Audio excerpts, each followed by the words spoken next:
Welcome back. Let's talk to Coach Zubair Ashraf from Muslim Mastery, an organization that empowers and helps Muslims achieve mindset breakthroughs. Coach Zubair is also a revert success specialist and an instructor with the IRA organization. Coach Zubair, welcome to the show. Thank you for having me. So let's start with the term Dawah itself before we get into how you got into it. What do you mean? What do we mean when we say Dawah? Okay, so in a nutshell, Dawah is you're calling someone. That's the literally meaning, if you want. But you're calling someone to and to God, right? To the Creator, telling them who the Creator is and what the Creator loves, right? So sharing the message, essentially.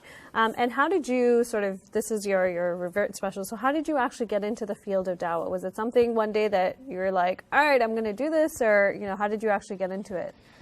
Okay, great question. So I think when I started learning about Islam, and because I was practicing Islam culture, right? And then after university. What do you mean culturally? What do you mean by that? So you're born into a Muslim family. You would pray. You don't really have a deep understanding of or even a decent level of understanding of who Allah is, right? Who the Creator is, who the God is, and what is important, what is a must, versus what is optional, what is preferred, right? So you don't have. So you're just going with the flow because this is what you've been taught. Exactly. Okay. So you do it. Sometimes you don't do it. Yeah. Sometimes you go to Islamic lectures. Sometimes you don't, right? So you can see that there is some sort of peace when you are into Islam, but you don't really have a good understanding of it, right? So at some point, when that started to change and I started learning about it. And when you do that, you kind of become excited. Wow, man, I found this thing. It's so cool. I got to share with everybody, right? So I remember, in my early days, me and my brother, we would just go and, back in the days, you're not forwarding messages. You're kind of writing the verses of Quran on the whiteboard, right? So we have a whiteboard at our work, at a prayer place, and we just write the words translation, right? Because it's so cool, right? And we want to share with everybody. And so over time, I have my, day job, and over time, I started looking into, how can I share this message? So there were different ways that attracted me. So one of the things that I also look at is things where there's a gap, right? So nobody is taking care of that, and I see there's a lot of value to it. I get into that. It kind of helps because my paycheck is not associated with it, so I don't have to go for popular things, and I can just analyze what's the gap and go for it. So what I started doing was I thought it was very cool for people to actually start understanding Quran, right? And, to understand word by word meaning and, be able to understand Quran as it's being recited. So I started teaching that course. I didn't have a lot of good success because I didn't find a lot of dedicated students. Because you see a lot of sisters are into it, they will learn it, but brothers are relatively shy so away from that. You went and learned all of this, and then you started sharing it. Okay. And then I don't know how, but I somehow started seeing that there's nobody doing Dawah from our masjid, right? And from mosques and right. So I was in Markham then, and I saw nobody's doing that, and me and my brother was we just got a lot of books, and then we said we're gonna go and start doing that. So either that happened first, or I started having private conversation at work, right? With non-Muslims about the faith. Right. Okay. And also, part of that is you also have a lot of non-practicing Muslims, right? Who just have some sort of association with God, but they're not really experiencing the love of God, right? So you're kind of sharing that message with them, as well as your other colleagues at work, for example, right? So I would have a coffee conversation with them, and we can talk about that later, how you would have that sort of dialogue without sounding, offensive. But so that happened. I got some success. We had actually some people at IBM, that were interested in Islam. They became Muslim, what have you. Just by you sharing the message and talking about it. Right. Yeah. Yeah. And how did you? So from that, so it sounds like there obviously you had conversations with non-Muslims, you had conversations with practicing Muslims, not so practicing, and you realized there was a gap in terms of sharing the message of Islam. Right. So I know off air we talked about street Dawah, which is you're pretty much on the streets sharing the message. Now tell me what your experience is like, and I'll tell you just my impression of it is, I know there are people I've seen people downtown sort of give out flyers, and that's sort of my limited information about that. So what was your experience like when you were doing actual street Dawah? Okay. And maybe also describe for our viewers what street Dawah is, because they might not even know. Right. So street Dawah essentially is that you have a booth or some sort of presence on the street, and you're talking to total strangers, right? So they're walking by their daily life, and you're kind of talking to them and asking them questions about life, or what's the purpose of life, or do you want to talk about God, or do you have questions about Islam, right? So that's one way of just talking to strangers. Obviously, there are other ways people do it on campus as well. So you can set up a booth on university campus, or in your masjid, you can invite non-Muslims to come in and ask questions, right? So these are basically avenues for you to talk to strangers. Did you find when you were doing it, did you find like people are actually interested? When you stopped them and you're like, hey, well, what do you think about God? Did you actually find like they were interested, or was it kind of like a non-starter? Right. So it depends on the location. Right. Okay. But so obviously you know if you do it downtown, it's different. If you do it at a subway station, it's different. If you're going to be doing it like upscale place, it's going to be different, right? So what are people after in that time of the day? So it depends on that. But generally, like obviously you're going to have a very least amount of people that would actually have a conversation with you. And that's something important to realize. A lot of people, because you might see that, he's having a great conversation on social media, but that means that he tried 20 other people that just walked past him or ignored him, right? So you have to be able to take that rejection and, and just I guess keep also moving have on. the patience to sort of work through it, right? Absolutely. So what are some effective techniques, I guess, that because you did street dawah for a while, right? How many years did you do it for? No, so I still do it. Oh, right? You still do it, okay. So you have to see, like, obviously, as I was mentioning earlier, you have to see where's the best use of my time, right? So if I'm doing street dawah, it's not necessarily because I think that's the best way to convey Islam for me, right? Gotcha. But I may do it because it also, there's a, side advantages, right? You can take people who are new and they don't know how to give dawah, they're not confident enough. So this could be a safe place for them to practice, right? Because, it's not that, okay, you're talking to a stranger. If he rejects you, you don't really have to see him tomorrow, right? So for some people, that's a good safe zone to get started, right? So that's one way of doing that. So you kind of take a few people and, help them practice and, get comfortable and get confident, right? So location is one of them, helping new people sort of in a safe space. What are some other techniques if you find, like, in terms of engaging in dialogue that you implement? So some other things, like if you're offering something, right? So let's say if you have something at your booth, right, you're offering cold water, right? It's a hot day, you're offering cold water or a drink or cookies or candies.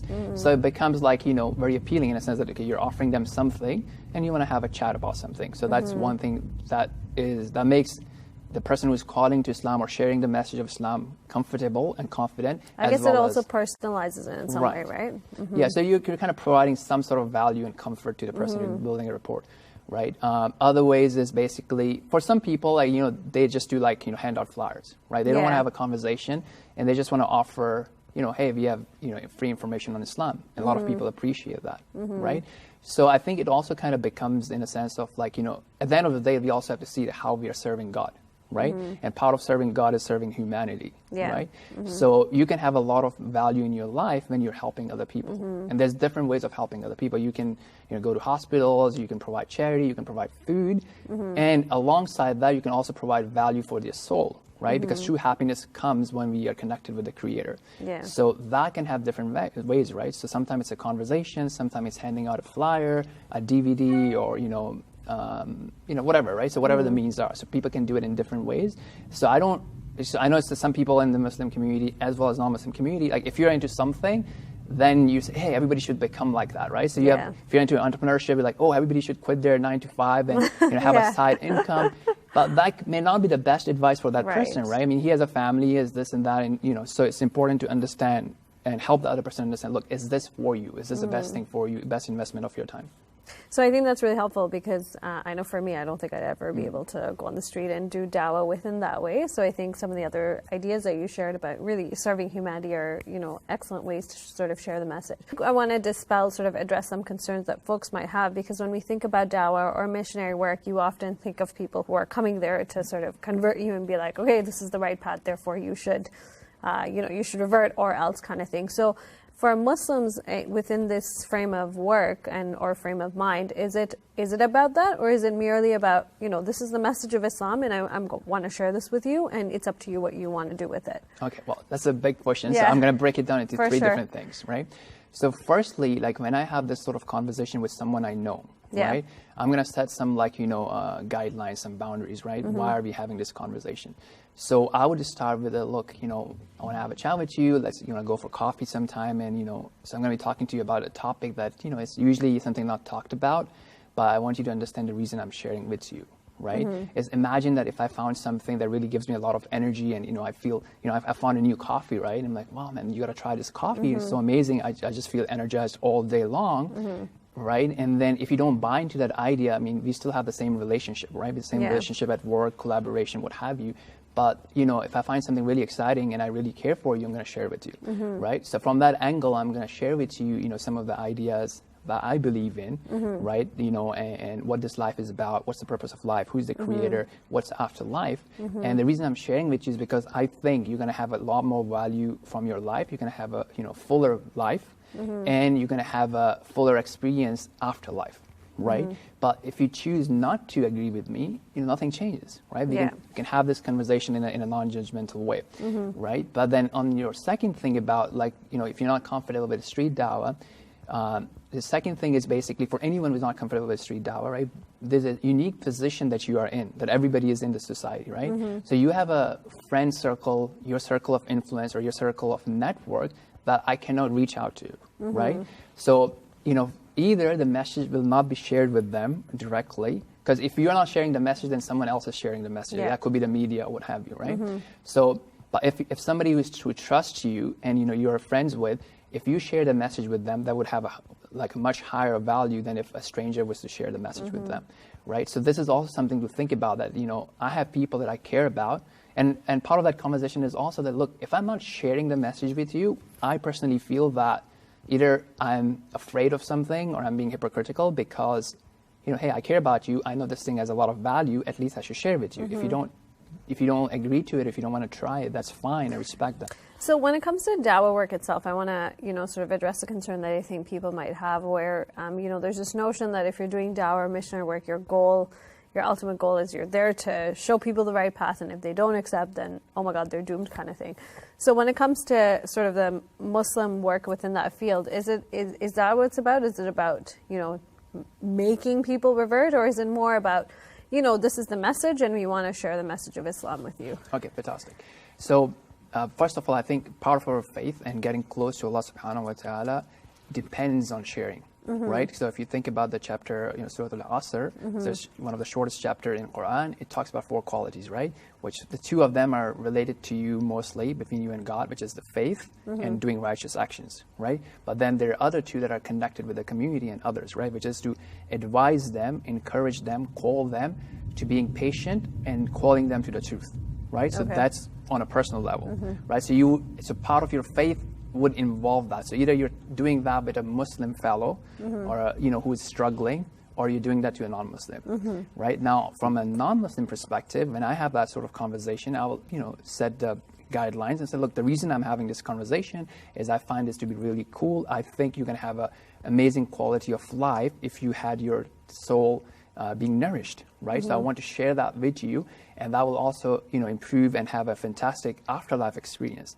But if you don't agree with it, that's fine, right? I mean, we can continue the dialogue till, you know, we discuss that in an open, non-judgmental manner without, you know, compromising our, you know, secular relationship, whether it be any sort of collaboration or friendship that we are into.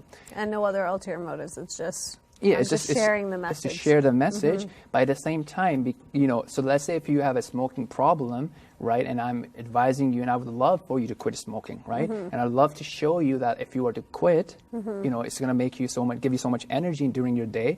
You know, as you age, it's going to make it easier for you, right, and I'm going to convince you, show you stats, show you data, and show you ways how you can achieve that. And I would love for you to have that. And at the same time, I mean, I'm not going to shy away from sharing the, hey, there are consequences of not accepting the message, which we're not imposing on you, which I'm not imposing on you, but I want to be honest, right? So there are, you know, consequences of, you know, taking care of your soul and not taking care of your soul, right? So I would be very, you know, clear in that. And then lastly, also to realize the important position that you have, right? Because you have a friend circle that I cannot reach, right? And if I'm reaching out to them, I'm a stranger. So if it comes from you, it has a stronger appeal than if it comes from a stranger. And then finally, like, you know, from a notion of being passive versus active.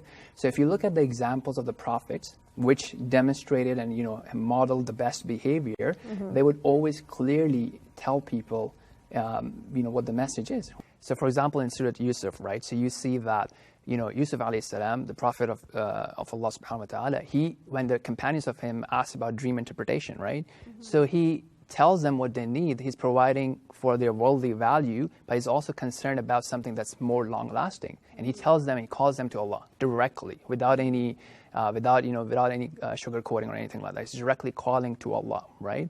But that doesn't mean that you cannot have compassion, you cannot have care. But with that, so you have to be that balance. You are compassionate, you're caring, but you're also giving them the truth, and you're not sugarcoating them, right? And you also asked about like how someone new can get into it, right? So I think to start where you're confident, right? So different relationships, you have different level of confidence and different level of upper hand, if you will, right? So for example, someone can get started in an Uber ride, right? Because you're a customer then, right? So you can have that conversation. You don't fear any backlash or any sort of, awkwardness. Or you can start with a telemarketer, right? So see where you have that sort of upper hand, or you can start in an intimate conversation with a friend or what have you, right? Now, how do you get started? Like, for example, one of the things you have, on my channel, I have these different playlists that kind of show you actual dialogue with people.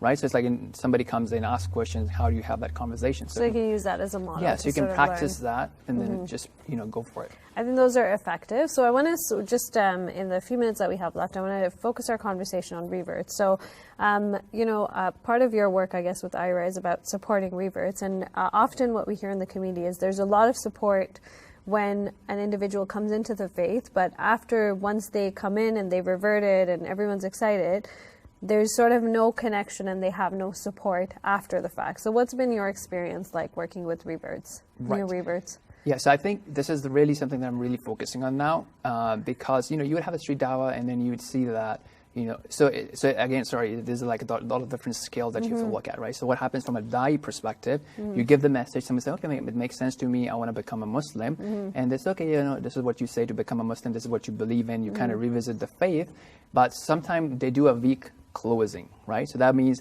it's okay, you're great, just find the nearest masjid to you, go, they'll teach you, right? So one of the key things that they can do is to do a proper closing, which is say, look, I've shown you the path to God, right? Which will bring you peace and happiness and afterlife success. But if you're not going to, walk that path, it's not going to happen. Just because you see the path that will take you to the destination that you want to be at, you have to walk the path, right? And I can help you, or let me get your contact information and pass it over to people who can help you with that. And if you don't do that, then you're kind of not doing your job properly, because you are the one who is telling them about Islam. So if you don't tell them that, look, you have to walk the path, So ensuring that as they're leaving, there's sort of a circle of care and there's a circle of support systems in place for them, and not just leave them to go to the mosque and figure it out.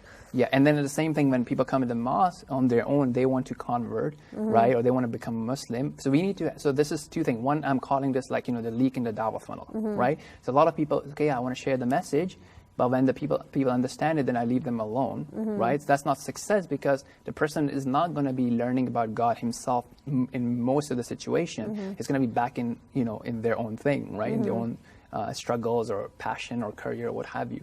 And the second thing is to have a system where basically they can now be, they may not start with prayers right away, right? So they may need to be just taught about who Allah is, strengthen their faith, and then gradually teach them about prayer. So do you have a model where you can gradually teach them? And so it's very important for the mosques or a Dawah organization to understand what is my strategy and what do I have in place to make them successful. So I'm calling that, for example, reward success teams, how they can successfully adopt it. What about sort of at an individual level? Because we've had guests in the past talk about, they've reverts or people who've converted to Islam just feel very isolated because maybe, they've lost family ties, they don't really have anybody to celebrate like Eid and that kind of thing. So what about on an individual level, if you know people who are reverts, what are some techniques that you found that have been effective on a personal level? Right, okay. So if I were to quickly take a sidetrack here, so on a revert level, for example, right? So if they're shying away from the community, if they're not becoming part of the community, they will be isolated, right? So there's some responsibility that goes back onto them as well, right? And that's what I was saying, that whoever is the original person that told them about Islam or brought them to Islam should pass on some of that responsibility to them. But I guess part of the reason I asked that is part of the challenge that I've also heard is reverts do come, right? And they do try to integrate within the community, but they're faced with a lot of like, oh my God, you don't know this, you're not doing this right.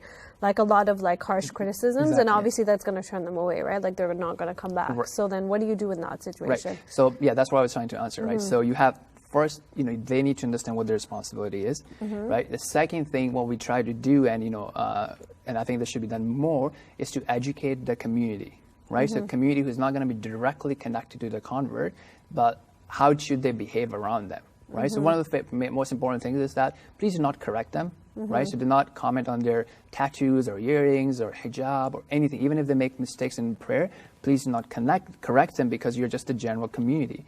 So the best thing you can do then is, welcome them and say, hey, we have a newcomer success team.